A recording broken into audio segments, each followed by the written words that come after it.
Olá, queridos amigos, queridas amigas, mais uma vez estamos aqui para batermos um papinho, né, acerca das reflexões espíritas, né?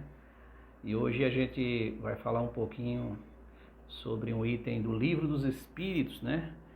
Que precisamente está no livro 2 do capítulo 3 do item 2, né, que é separação da alma e do corpo, né?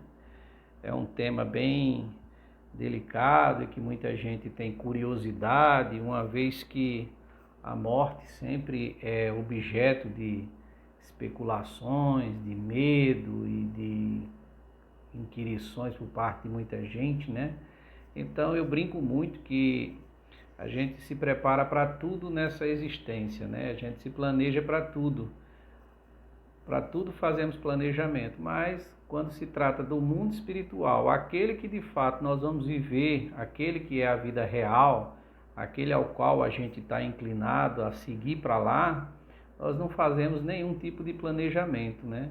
Então é muito intrigante que a gente pense dessa forma, muito até interessante que a gente pense dessa forma, porque imagine se somos espíritos e o espírito veio primeiro, e o espírito é quem predomina, e o espírito é quem se mantém, e o espírito é quem é imortal, não é perecível. É muito mais interessante que a gente comece a fazer planejamento para o espírito. Daí Jesus ter dito, né? Buscai primeiro as coisas do espírito, e o resto será acrescentado. E isso é uma fala muito inteligente, sensata, porque, ora, ele não quis dizer que nós deixássemos de lado a vida material. A própria doutrina espírita vai dizer que a gente deve dar sim atenção à vida material, mas a atenção devida. Mas primeiro devemos dar atenção àquilo que realmente permanece, que é aquilo que realmente fica, aquilo que realmente é nossa essência, a sede de tudo, a gênese, né? O espírito. Então, quando a gente estuda o livro dos espíritos, é a gente fazendo esse tipo de planejamento, é nós nos preparando para a gente viver essa vida de forma muito mais tranquila, não é? O determinismo do progresso torna-se muito mais simples quando a gente busca o conhecimento daquilo que a gente vai ter que vivenciar de forma eterna, né? Imortal. Então, separação da alma e do corpo. Na primeira pergunta, que é a 154, Kardec vai inquirir aos imortais, aos espíritos, a separação da alma e do corpo é dolorosa? Esse é um dos medos que mais nós temos, né? A dor da morte, a gente ouve muito isso, a dor da morte, né? Então ele pergunta de forma muito tranquila aqui, a separação da alma e do corpo é dolorosa? Né? Não, olha aí, não. O corpo sofre frequentemente mais durante a vida que no momento da morte. Neste, a alma não toma parte. Os sofrimentos que experimenta, algumas vezes no momento da morte, são um prazer para o espírito que vê chegar o fim do seu exílio. Olha que coisa interessante. A gente tem tanto medo da questão da dor, mas aqui os espíritos vão nos dizer que o sofrimento que muitas vezes se experimenta, né, na morte, é justamente um prazer, o espírito se libertando. É evidente que isso está na razão da evolução do espírito. Daqui a pouco a gente vai tratar um pouco disso. Mas de maneira a um espírito que já tem um certo progresso, essa é a sensação. Então, por exemplo, o espírito, ele, à medida da morte natural, né, do esgotamento do fluido, a gente pode ver isso lá aqui mesmo, se eu não me engano, na questão 62 do Livro dos Espíritos, né, que é o fluido vital, sobre o fluido vital. Então, à medida do esgotamento do fluido, você vai ali, a alma vai separando gradativamente, afrouxando os laços, né? Então, aqui um pouco mais à frente, ele vai perguntar, dessa pergunta ele já vai desdobrando outra, né? A separação se opera instantaneamente ou por uma transição brusca? há uma linha de demarcação bem nítida entre a vida e a morte? Olha que pergunta, né? E a gente fala assim, rapaz, como é que será isso aí? A gente é arrebatado, vai de uma vez, puf, no estalar de dedos, como é que funciona isso? A gente tudo tem curiosidade, né? E essa curiosidade do ser humano fez com que Kardec vá esmiuçando aqui esse assunto. Então a separação se opera instantaneamente ou por uma transição brusca?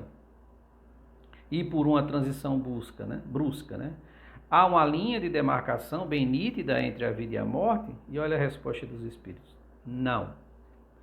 A alma se liberta gradualmente e não escapa como um pássaro cativo que ganha subitamente a liberdade, né?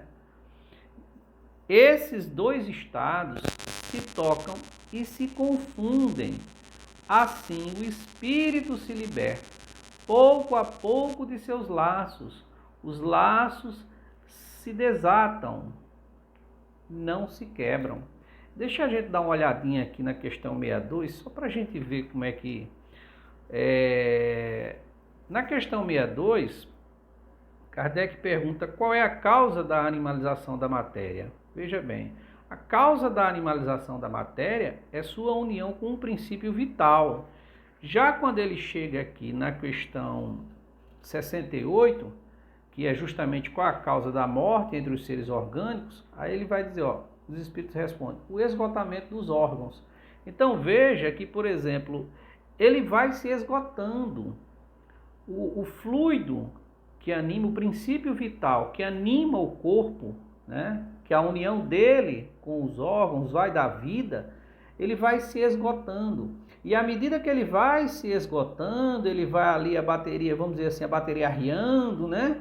Aí já vem aquele primeiro alerta, olha, sua bateria tá fraquinha, e aí ele vai se esgotando, vai se esgotando. À medida que o fluido vai se esgotando, esse laço já vai se afrouxando, já vai ali, entendeu? Nós temos um caso, inclusive, se eu não me engano, numa obra de André Luiz, que fala justamente de um desencarne de um amigo, de uma pessoa, que está ali os engenheiros da espiritualidade ajudando no afrouxar dos laços, e a família está toda ali em cima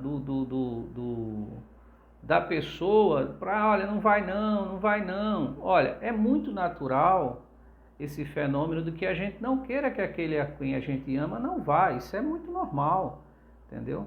Isso é muito normal. Para que você já tenha um nível de compreensão que muitas vezes esse chorar demasiado, essa obsessão pode atrapalhar, é que você já compreendeu pela doutrina dos espíritos que você sente a dor da perda. Isso é natural, você ter essa dor da perda daquele que vai. Mas você imagine que uma pessoa que já está ali no seu processo de desenlace, do esgotamento dos fluidos, quando você, pelos pensamentos, fica emanando pela sua vontade de que ele fique, termina de certa forma até atrapalhando. Então a gente precisa compreender que Deus, a morte é um processo natural de todos nós, a morte do corpo, né? A morte do corpo é um processo natural, devemos aceitar. Não quer dizer, volto a falar, que não vamos sofrer, é evidente. Mas existe o sofrer com a aceitação das leis divinas e existe o sofrer aquele ao qual a gente se revolta contra as leis divinas. Então a doutrina dos espíritos, ela vem deixar claro que a morte física é um processo natural ao qual você tem a dor da perda e é respeitável que se tenha, entendeu? Mas que ao mesmo tempo não tenha ali o sentimento de revolta, que você aceite pela humildade, pela resignação. Daqui a pouco a gente até vê um pouquinho sobre isso mais adiante. Então, é o que os espíritos vêm nos dizer, que esse se confunde, ou seja, o espírito está ali já saindo e o corpo está se esgotando, então já se confunde. Não dá para demarcar um limite, onde aqui está vivendo, aqui já não está mais. Ele vai se desprendendo. Isso tudo no caso de mortes naturais, né? Isso? Então os laços eles se desatam, eles não se quebram. Na questão 156, a separação definitiva da alma e do corpo pode ocorrer antes de cessação completa da vida orgânica? a separação definitiva da alma e do corpo pode ocorrer antes de cessação completa da vida orgânica? É uma pergunta muito pertinente, né? Por exemplo, a pessoa está lá, ainda está ali respirando, tal, e a máquina ainda fazendo bater o coração, e a pessoa diz assim, olha, será que está vivo, será que está? Então veja bem, olha que pergunta, a separação definitiva da alma e do corpo pode ocorrer antes da cessação completa da vida orgânica? Algumas vezes, na agonia, a alma já deixou o corpo e não há mais que a vida orgânica. O homem não tem mais consciência de si mesmo e, entretanto, lhe resta ainda um sopro de vida. O corpo é uma máquina que o coração movimenta. Existe enquanto o coração faz circular o sangue nas veias e, para isso, não necessita da alma. Veja bem, algumas vezes na agonia a alma já deixou o corpo e não há mais que a vida orgânica. O que a gente precisa observar nesse caso aqui, gente, é que, por exemplo, você poderia perguntar assim, então a eutanásia estaria isento dos casos de intervenção na vida? Né? Não. Porque perceba que enquanto houver vida, enquanto não houver de fato o desenlace, o fluido for rompido, enquanto houver ainda vida e o fluido ainda não for rompido, quem garante que, por exemplo, esse espírito não torne? Porque eu estou falando aqui dos casos em que muitas vezes as pessoas dizem assim, olha, já está aí só no estado vegetativo.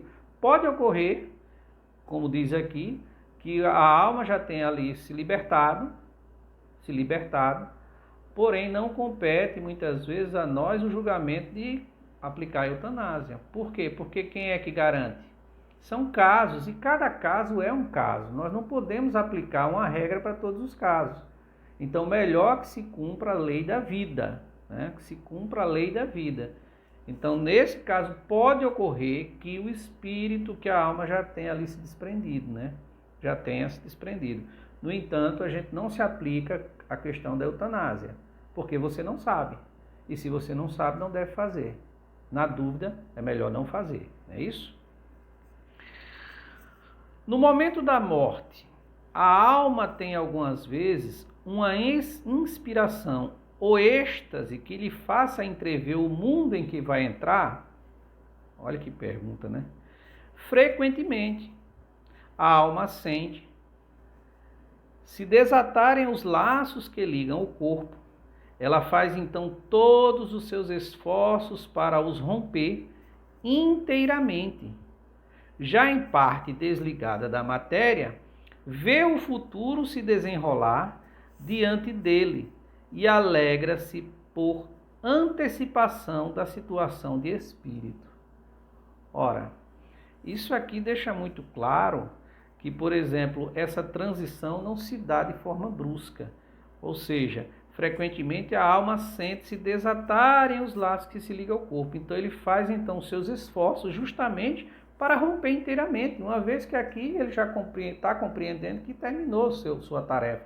Então ele retorna ao mundo espiritual. E é evidente que ele vai se esforçar por ir para esse mundo, né? Voltando a deixar claro também que isso tudo mediante a condição do grau de elevação do espírito, gente, tá? Então isso aqui também está na razão da elevação do espírito. Então, frequentemente a alma sente desatarem os laços que ligam o corpo. Ela faz então todos os seus esforços para romper inteiramente, já em parte desligada da matéria, vê o futuro se desenrolar diante dela e alegra-se por antecipação da situação do espírito. É evidente que a gente vai se alegrar. Quem é que não se alegraria? Você está ali com os fluidos esgotando, num corpo belicoso, num corpo ali em declínio, sofrendo e tal, e de repente você começa a vislumbrar a liberdade. Ora, é evidente que dali você quer sair daquela prisão, não é? Então, Kardec continua aqui, eu estou pulando algumas questões, gente, porque são questões que parecem muito umas com as outras. Então, como o nosso tempo aqui é muito limitado, nós temos 30 minutinhos e devemos respeitar, então eu estou pulando aqui algumas que é uma espécie de duplicidade, que parece muito uma com a outra. Mas sugiro a vocês que leiam, e não leiam só esse item separação da alma do corpo, né? Mas leia todo o capítulo 3. Porque isso é um assunto que é de suma importância para nós. Vocês vão ver um pouco mais adiante isso. Que sensação experimentam a alma no momento em que se reconhece no mundo dos espíritos? Olhe bem, que sensação experimenta a alma no momento em que se reconhece no mundo dos espíritos? Aí, primeira resposta, olha só, depende. Lembra? Depende. Se fizeste o mal com o desejo de fazê-lo, por que os espíritos respondem dessa forma? Porque existe o atenuante e o agravante, né? Você vai ver isso lá no livro Céu e Inferno, Código Penal da Vida Futura, capítulo 7, se eu não estou equivocado, no item 6. Você vai ver que existe o atenuante e o agravante, aquele que faz o mal sem a intenção de fazer diretamente e aquele que faz o mal. Então, aqui os espíritos são muito claros quando eles respondem, de forma inclusive muito tranquila, e de forma muito simples. Depende, se fizeste o mal com o desejo de fazê-lo, no primeiro momento, envergonhar-te-ás de tê-lo feito. Para o justo é bem diferente. Ele se sente como aliviado de um grande peso, pois não teme nenhum olhar perquiridor. Vide a situação de Bezerra de Menezes quando chega no mundo espiritual.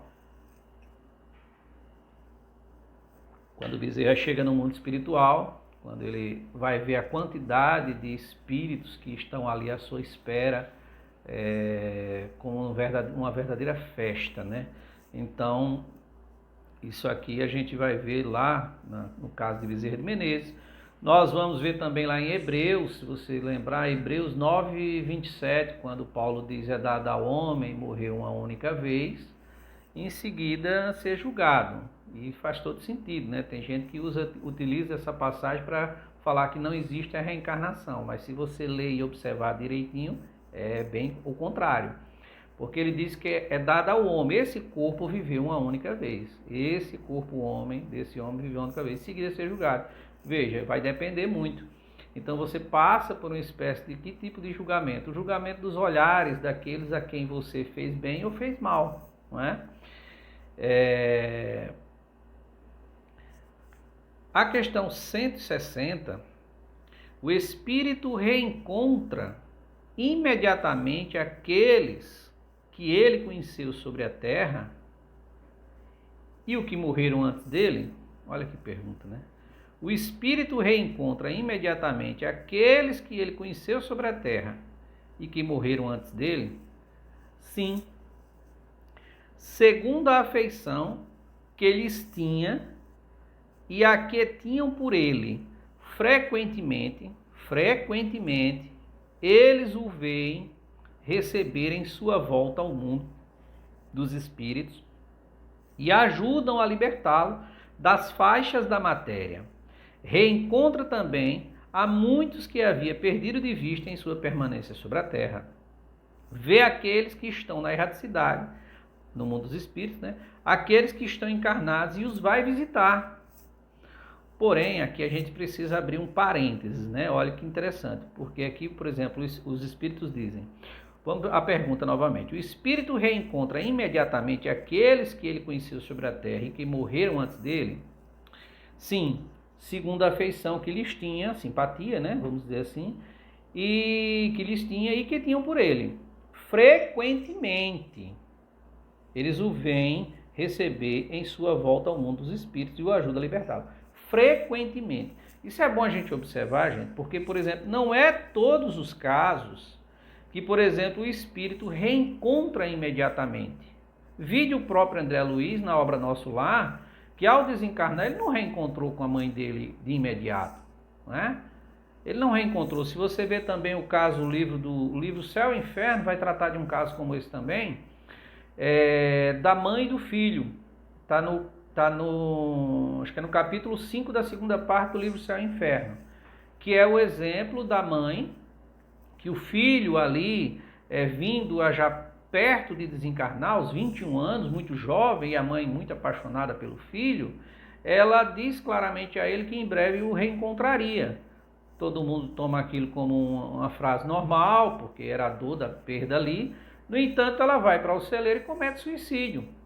E aí, quando esse garoto de 21 anos é evocado por Allan Kardec para a construção da obra, ele vai dizer que a mãe toma justamente o caminho contrário e que ela, na verdade, retardou indefinidamente o reencontro. Ou seja, ele poderia ver a mãe, mas ela não. Por quê? Porque na casa do pai tem muitas moradas, mas essas moradas estão na razão dos padrões vibratórios. E o padrão vibratório, o estado de sintonia de alguém que comete um suicídio ou que comete um ato contra uma lei divina, ele vai lá para baixo. E é diferente daquele que saiu pelas vias naturais. Então, veja bem, nesse caso, ele pode ser recebido, mas ele não vê, ele não chega a ver aqueles que estão acima do padrão vibratório dele. Caso, volta a dizer, André Luiz também, quando ele desencarna, ele vai para umbral, né? Umbral, um estado vibratório, umbralino, vamos dizer assim, um estado vibratório denso, e ele não consegue também ver a mãe dele. Isso é uma coisa muito natural em termos de padrão vibratório. Então aqui abrindo abrindo aqui esse parênteses, não é que o espírito não vá ser recebido, ele é, mas muitas vezes ele não vê. Então, se o espírito tem simpatia por aquele que vem a desencarnar, ele vai lá, recebe e tal, mas aquele que está desencarnando não consegue enxergá-lo, né? Então, que fique aí essa observação. Se quiserem um pouco mais desse exemplo, vá lá no Céu e Inferno, também a obra Nosso Lar e tantas outras, né? Então, vamos lá, continuando aqui, a gente já está indo aqui para a reta final. Questão 161. Na morte violenta e acidental, quando os órgãos não estão ainda enfraquecidos pela idade ou pelas doenças, a separação da alma e a cessação da vida ocorrem simultaneamente, porque até agora nós falamos dos processos de morte natural, ou seja, do desprendimento do espírito em relação do desprendimento da alma em relação ao corpo. Porque muitas vezes, gente, nós confundimos a ideia de morte e de desencarne. São duas coisas diferentes. Vou explicar isso um pouquinho aqui adiante, mas vamos lá. Na morte violenta e acidental, quando os órgãos não estão ainda enfraquecidos pela idade ou pelas doenças, a separação da alma e a cessação da vida ocorrem simultaneamente? Geralmente é assim. Mas em todos os casos, o instante que os separa é muito curto. Ou seja, a separação vai ser curta. Inclusive aqui na outra pergunta vai falar sobre isso. Após a decapitação, por exemplo, o homem conserva por alguns instantes a consciência dele mesmo? Frequentemente. Ele a conserva por alguns minutos, até que a vida orgânica esteja completamente extinta. Mas muitas vezes também a expectativa da morte lhe faz perder essa consciência antes do instante do suplício. Ora, o que aqui está querendo dizer em relação... Até agora nós tratamos da questão da morte de forma natural. Aqui você tem um processo que ele vai começar justamente depois da morte. Ora, na morte natural, o processo começa gradativamente pelo esgotamento do fluido, ou seja, o indivíduo começa a desprender, o laço começa a afrouxar, ele ainda aqui dentro de um processo muito natural. É quando dá-se início o processo antes de chegar à culminância da morte, da extinção do fluido, não é isso? Do esgotamento do fluido. No caso aqui, a qual está se perguntando, Kardec pergunta da morte violenta, o processo de desenlace, ele começa já na morte. Ele já começa a partir do rompimento. Ele não começa a partir do processo natural. Então é dessa forma, o que vai acontecer? Muitos espíritos, eles ficam ali no estado de perturbação. Se você quiser se aprofundar um pouco mais nisso, você vai ver ensaio teórico, né, da questão 257, aqui do Livro dos Espíritos, né, Sensações dos Espíritos. Acho que está aqui, deixa eu ver aqui rapidinho. É bom que a gente faz em casa para sair, né? A gente fica com o livro, não. Ensaio teórico sobre a sensação dos espíritos, né? Quando vai falar a alma tem a percepção da dor, mas essa percepção é apenas um efeito. Ou seja, o processo de desenlace, ele vai gradativamente, embora isso já tenha rompido. Ou seja, houve o rompimento do fluido, o rompimento brusco, daí começa o processo diferente da causa natural que começa bem antes. Ou seja, é por isso que, por exemplo, a gente entende que morte e desencarne são duas coisas distintas. O desencarnar por completo vai se dar quando esse fluido vai se esgotando e o espírito vai adquirindo, de fato, a compreensão de não mais pertencer ao mundo o mundo corpóreo. Então isso vai acontecendo gradativamente. Então no primeiro momento da morte violenta ele tem aquele estado de perturbação. Ele vê o corpo, mas não consegue entender o que está acontecendo. Entendeu? Ele não consegue entender. Porém, onde que entra aquilo que a gente falou lá do início, da preparação, do planejamento para a morte, para esse processo que é natural. Imagine que você, já tendo conhecimento de doutrina dos espíritos, do livro, de ter aprendido, o seu processo é diferente, mesmo em casos de morte violenta. Por quê? Passado o estado de perturbação, que você se vê ali, corpo, e não está ali compreendendo, meio atúrdido, você começa a recordar naturalmente do conhecimento que você já tem, as lembranças de que, ora, houve ali o rompimento, mas agora eu já me compreendo no mundo espiritual. Baseado nisso, essas impressões, essas sensações, elas se diluem. Então elas vão se diluir de forma muito mais rápida. Diferente do caso do indivíduo que tem uma vida muito sensualizada, muito materializada, é evidente que ele vai estar ali muito mais preso à matéria, ao corpo, aquela coisa toda. O processo é muito mais doloroso e tende a demorar, fazendo com que para ele seja um verdadeiro suplício. Então veja que o conhecimento do mundo espiritual, o conhecer da gênese, do espírito, de tudo isso, o quanto ajuda num processo como esse, como dentre tantos outros. Mas como a gente está tratando desse tema em específico, que o conhecimento faz toda a diferença, entendeu? Então veja bem, só para a gente ter uma ideia mais simples disso tudo, um colega meu me relatou que um dia viajando com sua esposa, né, o avião teve uma turbulência a mais do que devia, aquela que já sempre acontece de forma natural, e ele dormindo, ela bate no braço dele e diz assim: amor, esse avião vai cair. E ele vira para ela de forma muito tranquila, ele espírita, né, disse: amor, eu não tenho força para sustentar esse avião. De forma tranquila, disse: olha, eu não tenho força para sustentar esse avião. Aproveite esse momento, faça uma prece, agradeça a Deus sua estadia aqui no mundo terreno e já se coloque à disposição no mundo espiritual para auxiliar aqueles que vão entrar no estado de perturbação e não tem noção nenhuma do que está acontecendo. Então é muito diferente para o espírita, aquele que já estuda, que se planeja para viver no mundo espiritual, casos como esse. E olha que eu estou falando aqui de mortes violentas, né? Nem do estado natural. No estado natural, o espírita ou aquele que aqui fez, entendamos bem, gente. Quando eu falo espírita, é porque o conhecimento espírita auxilia, ajuda.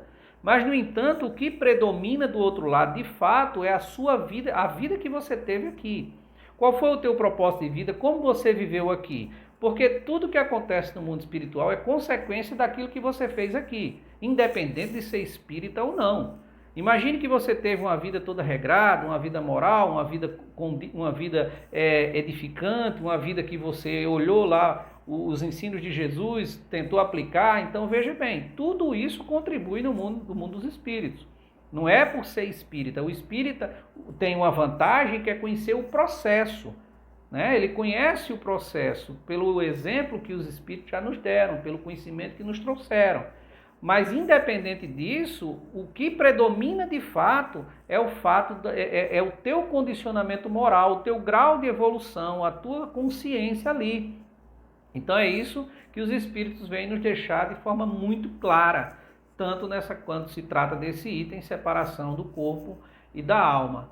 Então, o que nós podemos hoje aprender disso tudo é que o Espírito, gente, continua, a vida segue, a vida continua. E se pudermos aqui nos esforçar um pouco mais para compreender que a nossa vida de fato é a outra, como dizia Jesus, meu reino não é deste mundo, a gente vai entrar no mundo espiritual com maior facilidade, com maior tranquilidade. E ao invés de dar trabalho para os nossos mentores espirituais, os nossos amigos espirituais do outro lado, o que nós vamos fazer é nos colocar à disposição para auxiliar, assim como fez Pedro, assim como fez Bezerra de Menezes, assim como eles fazem ainda, né? Então que a gente possa, na verdade, ser um instrumento de luz a serviço da causa do Cristo, fazendo com que a gente possa cada vez mais auxiliar no processo de tantos e tantos e tantos que ainda não têm a luz que nós, que já estudamos a doutrina espírita, já temos.